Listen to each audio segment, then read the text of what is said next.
I forgot what to do. What's up, everybody? It's Tim, the High Noons Vinyl, your friendly neighborhood vinyl guy. See, it's been so long I forgot how to do this.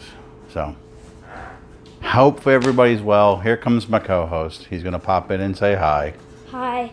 As you can see, he's growing. It's been a minute. So, Not only a minute, it's been like a couple of months. yeah, it really has been a couple of months. So, where have I been? Things have been busy. It's been crazy here. My work has been keeping me busy. They gave me a little bit of a promotion, so that's been busy. Wife started a new job. That's been busy. He's back in school. That's busy. Busy, busy, busy.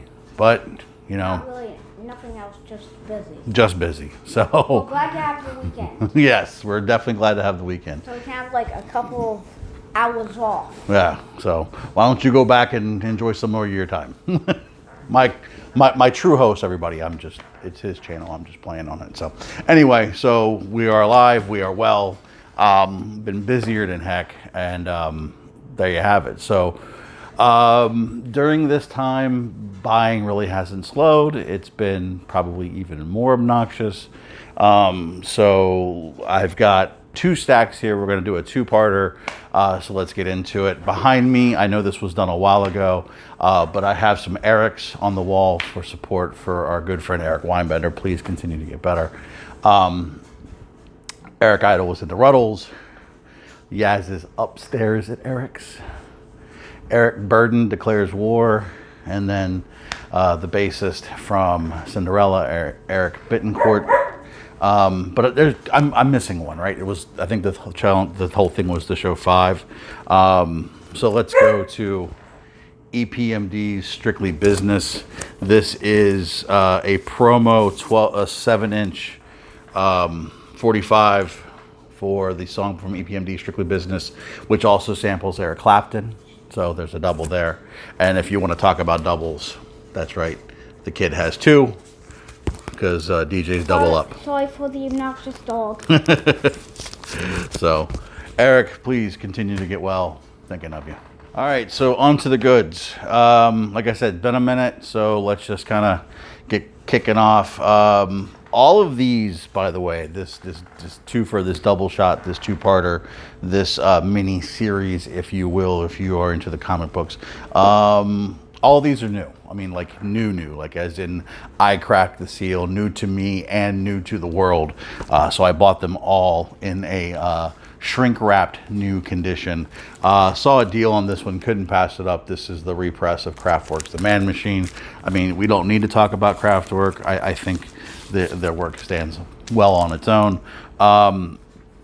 Pressed well, thoroughly enjoyed it. Obviously, I was familiar with it because I love Kraftwerk. Still need to go back and get some more Kraftwerk in the collection, but glad to add that one. Another band that even reissues are getting hard to find, and found this one at a good price, so I literally just said thank you. And that's Meters. This is Fire on the Bayou. This was their... Was this their Reprise Records debut? I don't know. This one wasn't on Jubilee. This one was on Reprise. So this was, obviously 4th or 5th album in. But it's a smoker. I mean, you pick up a Meters record, you're going to get quality. Pressing done very well. Very happy with it. So Meters. Also, to the people in Louisiana and affected areas of Hurricane Ida, I am thinking of you as well. One of the many reasons why I've been so freaking busy. Yes.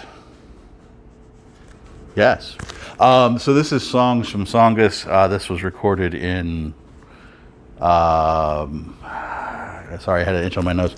This was recorded Massachusetts, I believe. So this is a return of one of the classic lineups of Yes. This was John Anderson, Chris Squire, Alan White, Steve Howe, and Tony Kaye. No, excuse me, Rick Wakeman. Excuse me, Rick Wakeman. So absolutely fantastic. Love the pressing, love the sound. This is a 3 LP set. It is 7 sides because your 8th side is etched. And let's see if I can show that bad boy off. Get the light. Beautiful etching. Sounds like crap. But very happy to add this one to the collection. It's my favorite. I mean, definitely when it comes to Yes, if it's not John Anderson on vocals, it's hard for me to say that it's a true Yes album. I am just noticing that side 7 was rather scuffed, but I can't.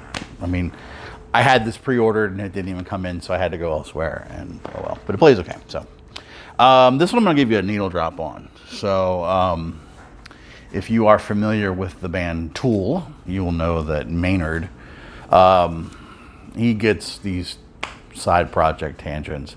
And he did Perfect Circle, which has had a few albums. But then he did Pussifer. And I like Perfect Circle. I wouldn't say that I love them. You know, it's Tool to me is definitely where it is at for them. But it's not just Maynard. It's the entire outfit of Tool and their musicianship. So Perfect Circle's okay. Never really gave Pussifer much of a chance, but one of my kids wanted the CD for this one, which is Existential Reckoning, for Christmas, and so I picked it up for him, and we were listening to it, and I was like, damn, this is really good. And it really had that late 80s, probably more mid to middle, early to mid 90s synth goth feel at times. Like I was hearing some Depeche Mode influences and stuff like that, which really kind of stood out to me. So I picked this one up and so glad I did. I wouldn't say that when it comes to Perfect Circle or Pussifer, I need to be a completist, but at least now I will give Pussifer a little bit more of a chance. This one actually, he shares the vocals with a female who just lends an amazing voice to the record. So I recorded these needle drops 2 months ago. I don't remember what I gave you. So I do remember I gave you a couple tastes. So let's check out Pussifer off of their 2020 album, Existential Reckoning. Let's go.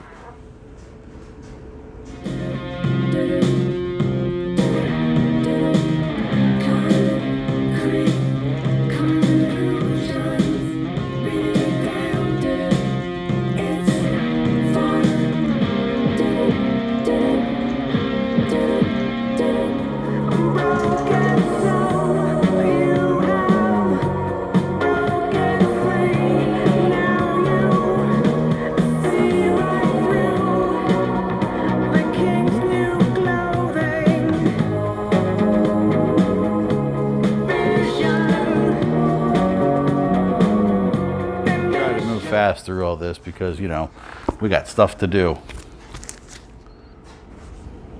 We don't need to talk about it, right? Clash, London Calling, newer reissue, sounds fantastic. I can never find this for, I would even say, if it's clean, I think it's overpriced. If it's in the price I want to pay, it's beat. So just said to hell with it. Found a reissue at a good price, so needed to have it. I was tired of just listening to the CD. I wanted it on wax. Metal. Not metal. Adding more to the Maiden collection. This is Fear of the Dark, obviously. You know, when I'm finding these, I'm gonna grab them. I think that the OG market is a little overpriced at times for some of these, but I get it. Some people want the OGs. You price for the demand. If you can get the reissues, I think they sound great. This one was I think it was a UK Parlophone remaster, but it sounds good to me. So I'm very happy to have that. But like I said, I'm still working on the Maiden stuff, so really trying to fill that collection in oh so nicely. Not kidding, I have a lot. This is a double shot of the man Chuck D. So this is Man Plans, God Laughs. It was one of the ones that was not on Def Jam. I actually haven't even spun this yet, but I'm familiar with it. I've streamed it when it first came out. It's an okay album from Public Enemy's library. It is not what I would say an essential album from Public Enemy's library, but when it comes to this band, they are very important to me, so I'm a completist. But speaking of Chuck D, I picked up Prophets of Rage. This one is their one and all. They had an EP, The Party's Over, but this one, and I'm just now seeing it, and I don't know if it'll, maybe I didn't realize it, if it's on red wax. But this was the marriage of the sound of Rage Against the Machine and the vocal stylings of Chuck D and Be Real. Very politically charged. When they toured, they also did some Public Enemy songs and some Cypress Hill songs. So would have loved to have seen it, but it is what it is. So another one I'm going to give you a taste of. So this one got reissued. I would think it was for drop 1 of RSD this year, but it didn't come out in the States. And that annoyed me to the highest of hells, because this has been on my want list for a hella long time, and I'm glad I have it. Actually, Jacob at New Sounds and Old tipped me off that it came out, so went right on the internet and found it and ordered it. I know I have some friends looking for it, but this one is mine, all mine, because this album is very important to me. What album could it be? No, it's not Hendrix. It's the Incredible Bongo Band. If you don't know the Incredible Bongo Band, you should. You probably know it, at least sonically. In fact, I know you know it sonically. Very important record in the early stages of hip hop and the parties out in the park and yada yada yada and so on and so forth. But if you don't believe me, listen to this and you'll go, I know that. Yes, you do. So this is why I needed to have, well, the whole album is great, but this is why I needed to have the Incredible Bongo Band. So check out Apache.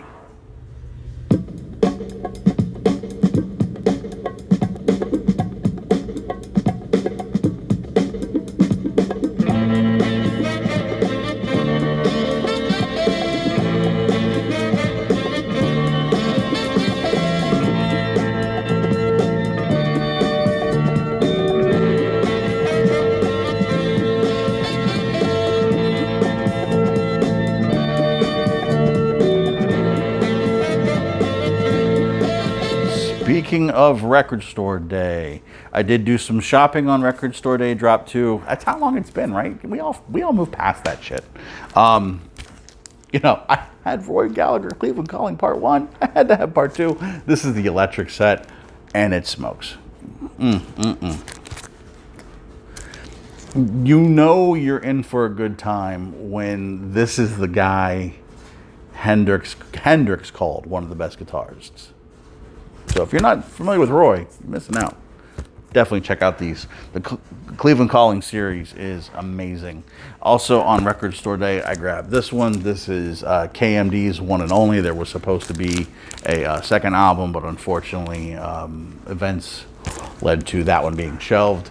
But KMD is the band, or group I should say, that originally MF Doom was in, under Zev Love X, which is backwards for X Evolves with a Z. You know, we lost Doom last year. Incredible lyricist. I can't say he's underrated because I think a lot of people know him, but he is definitely one that doesn't get enough mentions in the top tier. He might be on my lower portion of a top tier lyricist, but he is still a top tier lyricist. Incredible wordplay, and he knows when to throw you a curveball when you are anticipating that final rhyme, and he knows how to change it up so it confuses you and takes you to a different place. Love this album. Glad to see it got a repress for the 30th anniversary, so I had to pick that one up. That's KMD. Another reissue. Wife says, buy Evanescence. You buy Evanescence. This is the open door on the colored wax. Sounds fantastic. This is definitely not in my top 2, but it doesn't necessarily mean it's bad. I think there's a couple of songs on here that I could probably skip and live without. But the missus is a huge Evanescence fan, so it is nice to have things in the collection that we both enjoy. So, because we listen to music when we sit down to dinner, sometimes it's radio, sometimes I'll put on a record. It just depends on the mood and what have you. But we like to have background music while we're talking and eating, and it's nice to be able to have things like Evanescence that we can go to that she also will enjoy. And then this was a want for both of us. And the market on this has gotten insane, like to the point where it's like I've almost considered selling it, but I won't. And that's DG's Hail Satin. It's a lot of fun, you know. I mean, I know people rag on disco, and not me. Disco has a place in my heart, and I love it. But that's a fun album, and I thoroughly enjoy it. The last of the Rekkid Store Day pickups was Czarface. Now I'm going to be showing some more Czarface here very soon. But what this one is Czar Noir. This is a instrumental album. So Czarface is DJ 7L and Esoteric, and they're from, and I can't remember the name of the crew, so forgive me, don't blast me. But it's also Inspector Deck from the Wu-Tang Clan, and Inspector Deck is definitely a slept-on lyricist. Esoteric almost at times sounds a little bit like Jay-Z in rhyme style and voice cadence, but that's okay. You know, I mean, he obviously influenced, so that's where it is. But they have very clever rhyme schemes and patterns, and it takes the idea that since they're all comic fans as well, they created this super group called Czarface.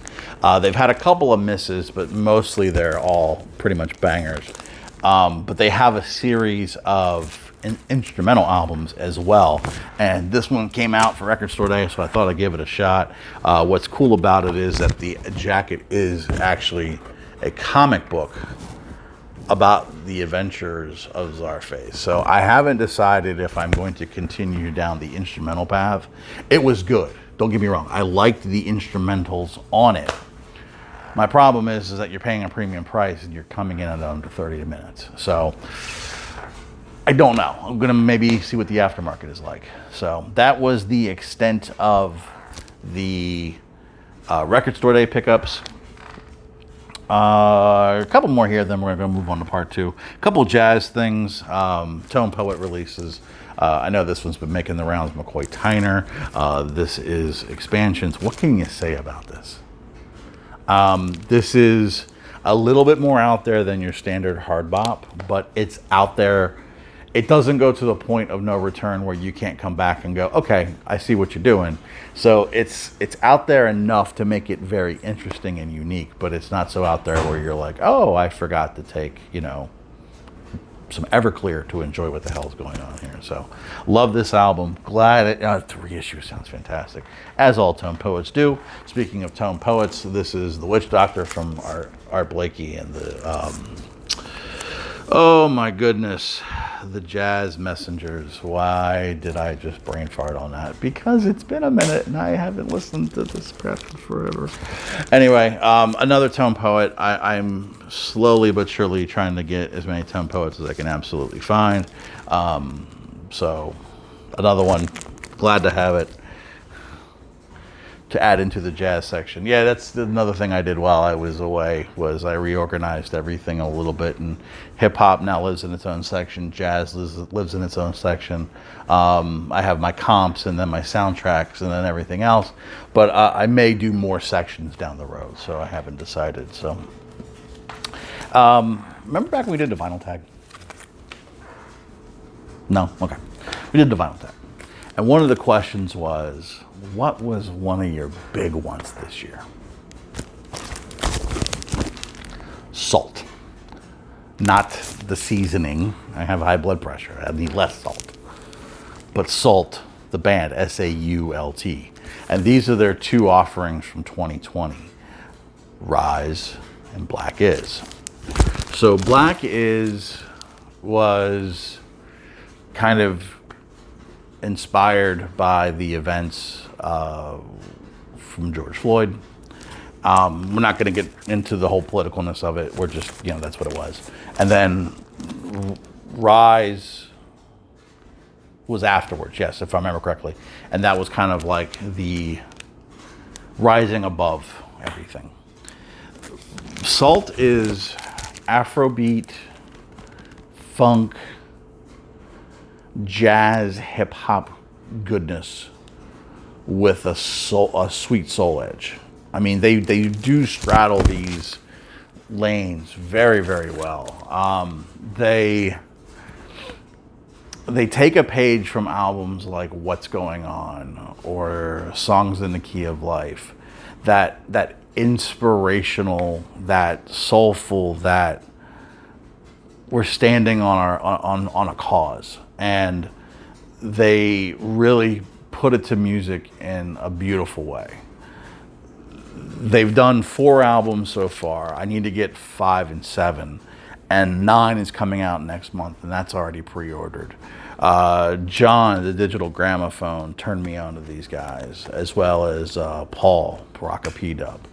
And from the minute I heard them, I fell in love. And I said, I don't want to go down this hole until I have it, because I'm going to stream it, and then I'm going to know it so much so that when it comes in and I sit down and have that experience, I'm not going to have that experience of first time vinyl and first time listen. And I wanted to kind of have it together, and I kind of wanted to just sit and enjoy it. And I actually sat on these for a little bit because I was busy when they first came in. So once I had a minute, I did not hesitate, because I really wanted to give these my full attention.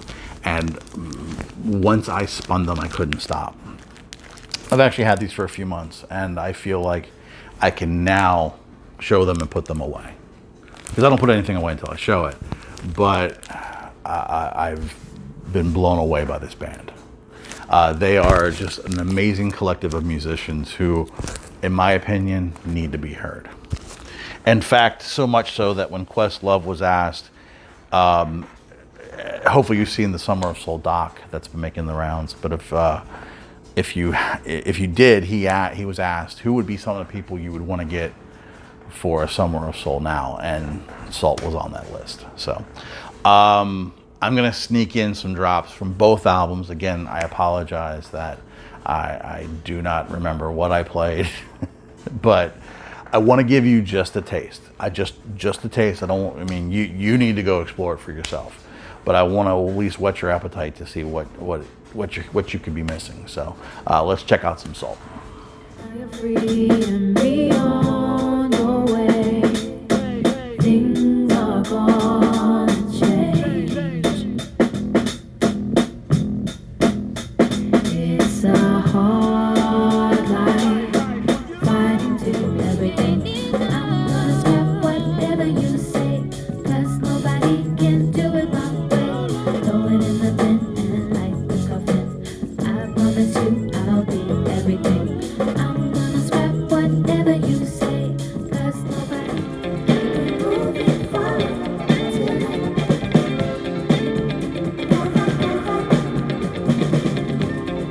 we won't back down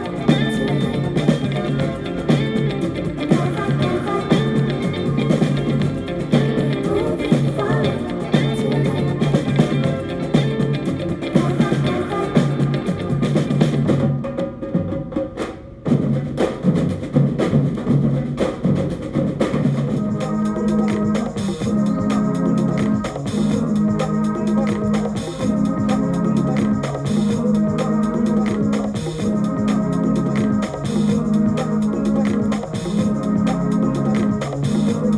forward And then last, and this one I know came out a little bit ago as well, and I think I had to put them away because the vinyl is just so thick and the jacket's so sturdy, and that's Can live at Stuttgart in 1975. I pre-ordered this at a good price, but I was apprehensive because it was a little pricey, but it was better than some of the prices I was seeing. And I was like, okay, 6 sides, But Can has never really been one to put out a lot of live music. You know, it's been more of that experience, and they've been finding these well preserved shows. And I was like, well, this is the first one they're going to do. So if I'm going to take a punt, I'll do it on this one, and I'll see how it goes. And if it's good, I'll keep running the series. If it's not, I bought one and I'm checking out. I'm buying all of them because this was fantastic. They are known for pretty much just getting on there and riding these waves of improvisation and living in the moment, and it really comes across. They touch on themes from albums, which is beautiful, but they give you this unique look at what they're really into at that moment, and this was just stellar. So if you are a Can fan and did not pick this one up, I highly urge you to seek it out. If I remember correctly, it is on orange wax, like that color orange, but it didn't deter from the sound or anything. Here is your lineup and tracks. And again, I mean, it's, you know, it's pretty much, this is us live, you know, so thoroughly enjoyed it, absolutely loved it, and could not recommend it more. That's part one. I am going to stop this. I am going to regroup and reload for part two. Excuse me. And my goal is to have them up at the same time. So if you want to binge, you can. If you want to stop and come back, you can. You can watch two, then one. I don't care what you do. I'm just glad you're here. So thank you all for being so patient with me and not just deleting me and all that fun stuff. So anyway, see you in a minute. Love you all. Take care. Peace.